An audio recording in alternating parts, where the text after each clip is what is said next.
Hello class, my name is Maxwell and today I'm going to be going through two really interesting themes that we see weave their way throughout the Old Testament.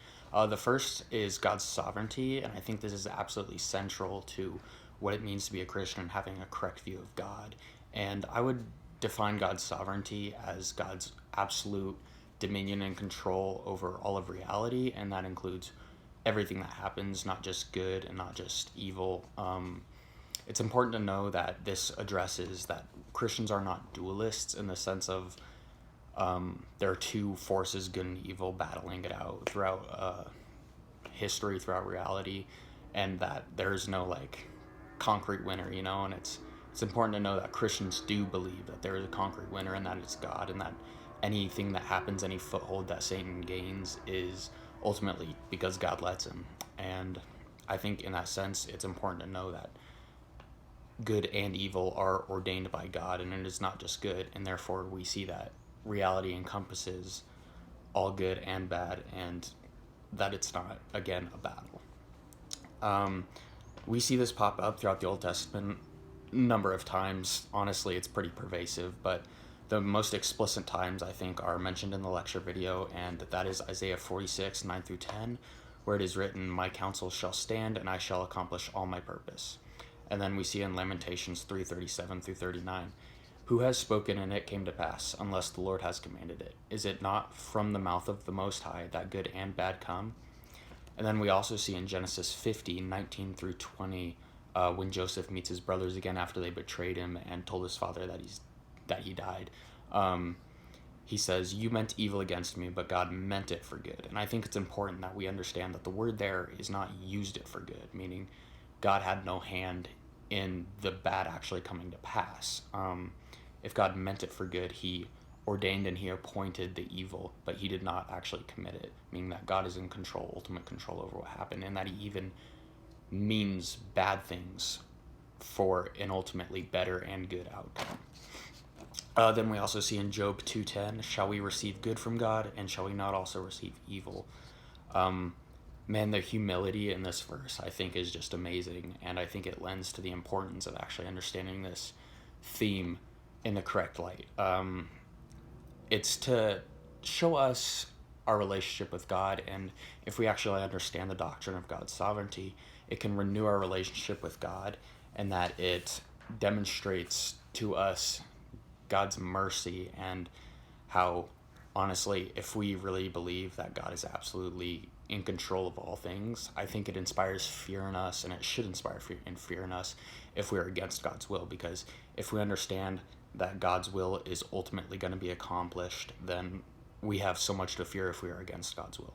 However, on the flip side of that, if we are rejoicing in God's will, rejoicing in righteousness and in love and stuff like that, it should ultimately give us joy and security in the fact that eventually God will reign, for God has overcome the world, as Jesus said to his disciples. And I think that's just understanding this doctrine is, again, a really good way to renew our relationship with God and humble ourselves before him so that we fill our right relationship, our role in the relationship.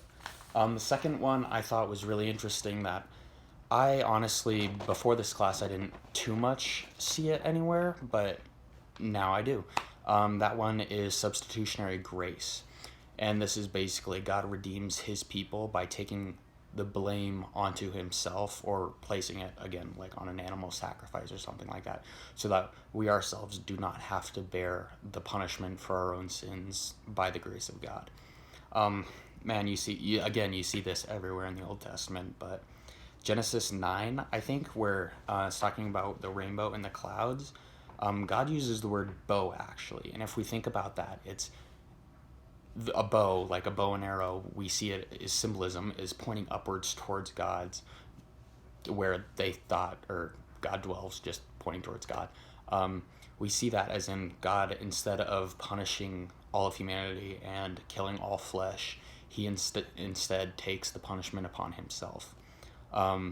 We see other symbols like that throughout the Old Testament. Another one is Genesis 15, when we see Abraham and God going through the blood path covenant, which is essentially two people would get animals and they would cut them vertically in half so that they would like be in a ravine and the blood would drain in the ravine and the two would walk through it. And essentially, if you walked through the path with the blood in it, it's a covenant agreement saying that should either of them break their word or break fellowship with the other, they will be able to do to the other person what has been done to these animals.